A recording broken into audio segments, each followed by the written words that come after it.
Um, I think that fans are eager to see more of Natasha Romanoff.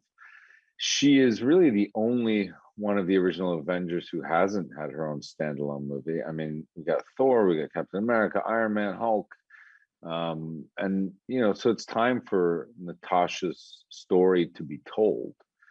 And I think that fans of these movies really want to hear more about her past, which has been shrouded in a lot of mystery, the Red Room and what she's been through as a human being.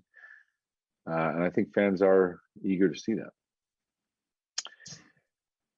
How do I feel about joining the MCU? I don't know how one could answer that question except awesome. Uh, it's really great. I mean, I love these movies, and I think that Marvel and the MCU do them better than anybody. The production of the movies themselves, the scripts, the characters are also rich and at the highest level. And then on top of that, you have this world of brothers and sisters, who are making the rest of the mythology, and that mythology is crossing over in weird, wonderful ways. So I don't know how I could possibly answer that question without simply saying, well, I seem to have said a lot more, but simply saying I feel awesome about it.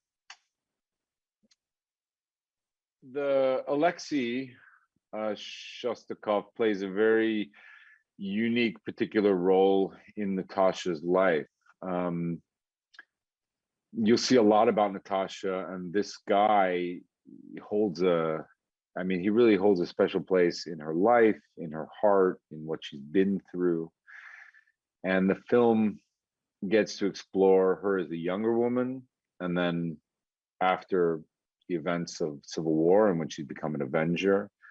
And it explores, the choices that this guy's made in his life. And they have to come together in this movie, and they have to revisit a lot of this rich past that they've had.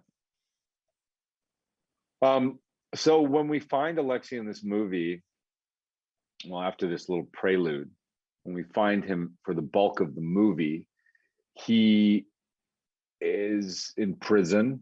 He's made a lot of mistakes in his life. He's really a failure, both physically, morally, and emotionally. He was a very capable dude who's let himself go in many different ways. And he's full of remorse and guilt, also desperation.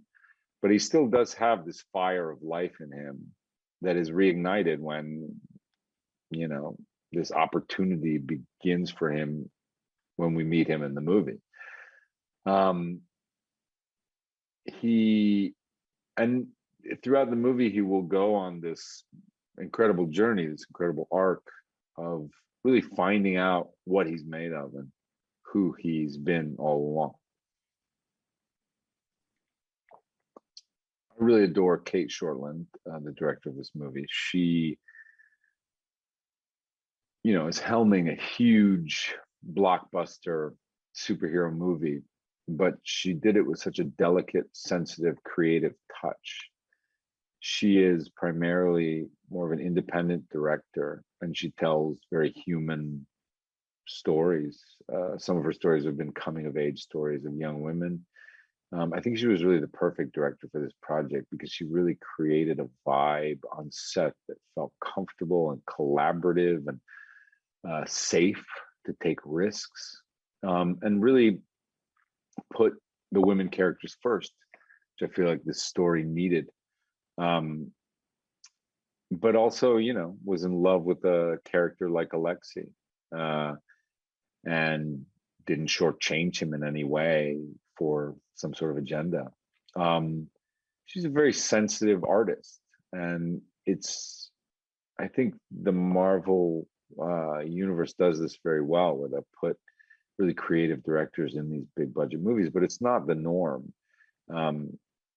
To have someone so wanting to take risks and willing to take risks and to put them in charge of a big blockbuster movie, I think is a rare thing for a studio to do, but I'm very grateful that they did. So the stunts and the action is huge in this movie, unlike anything I've ever done. And I think probably unlike anything I've ever seen. It's extremely difficult to do. I do not do most of my own action, thank God. I do a minority of that, but just a sliver of it. But even that sliver required tremendous training. When I got there, I was very out of shape, and the character was very out of shape, and that was a good thing for the character. Before the stunts, it was not a great thing.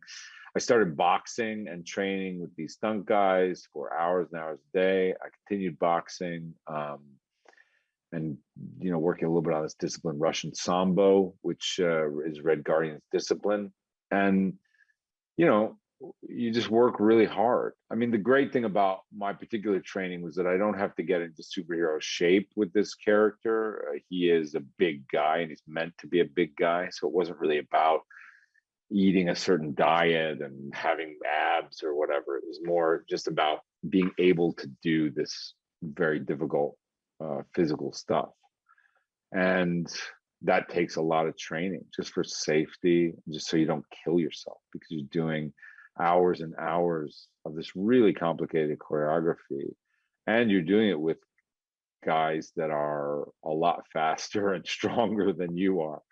So you try to get sort of in the best strength, best flexibility and strength of your life, so you can keep up. In general, with a movie like this, I think the most important thing that you take away is that you have a great time for a couple hours.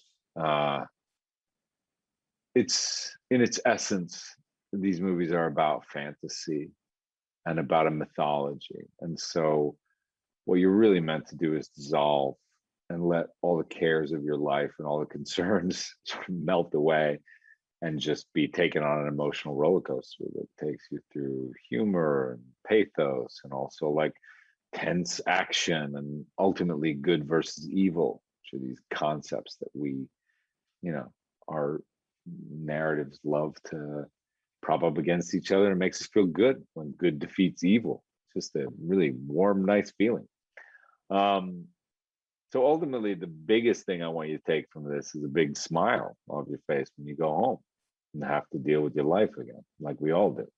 But if you take something else, I also think that you could take from it perhaps more questioning of what family really is, what it means, what your particular role in family means, and what the consequences for good and poor choices with family can mean for your life. Because I think the film explores a lot of what it means to be a sister or a father or a mother or a daughter, and what the consequences are for good choices amidst that and bad choices.